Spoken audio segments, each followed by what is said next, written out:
بسم اللہ الرحمن الرحیم۔ السلام علیکم معزز ناظرین و سامعین، زارا وائس میں خوش آمدید۔ عشاء کی نماز کی اہمیت اور فضیلت حدیث کی روشنی میں حضرت عبداللہ بن عمر رضی اللہ عنہ سے روایت ہے کہ نبی کریم صلی اللہ علیہ وآلہ وسلم فرماتے ہیں، جو شخص مسجد میں با جماعت 40 راتوں تک عشاء کی نماز پڑھ لے اور ایک رکعت بھی نہ چھوٹے تو اللہ تعالیٰ اس کے لیے دوزخ سے آزادی لکھ دیتے ہیں۔ سب نمازوں میں منافقوں پر سب سے بھاری نماز فجر اور عشاء ہے۔ نبی کریم صلی اللہ علیہ وآلہ وسلم فرماتے ہیں، اے صحابہ رضی اللہ عنہ، اے مومنو، فجر اور عشاء پابندی سے پڑھو، اس لیے کہ منافقوں پر سب سے بھاری فجر اور عشاء کی نماز ہی تھی۔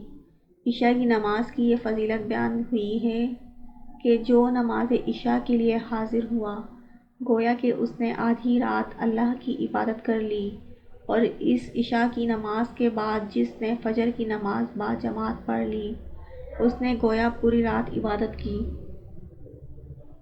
نماز عشاء کے وتر کے بارے میں نبی کریم صلی اللہ علیہ وآلہ وسلم فرماتے ہیں، وتر حق ہے، جو وتر نہ پڑھے وہ ہم میں سے نہیں ہے۔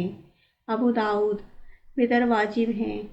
عشاء کی نماز کے بارے میں رسول اللہ صلی اللہ علیہ وآلہ وسلم نے فرمایا، جس آدمی نے دو ٹھنڈے وقت کی نمازیں پڑھ لیں، یعنی ایک فجر اور دوسری عشاء کی نماز کے بارے میں فرمایا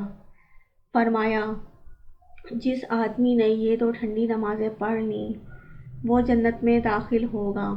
عشاء کی نماز کا وقت ایسا ہوتا ہے جب انسان تھکا ہوا ہوتا ہے اور آرام کا وقت ہوتا ہے۔ اگر آدمی اپنے اس وقت میں سے تھوڑا سا وقت اللہ تعالیٰ کے لیے وقف کر دے تو اللہ کا اس آدمی کے لیے جنت کا وعدہ ہے، وہ اسے جنت میں داخل کرے گا۔ Thanks for watching, please like, share and subscribe.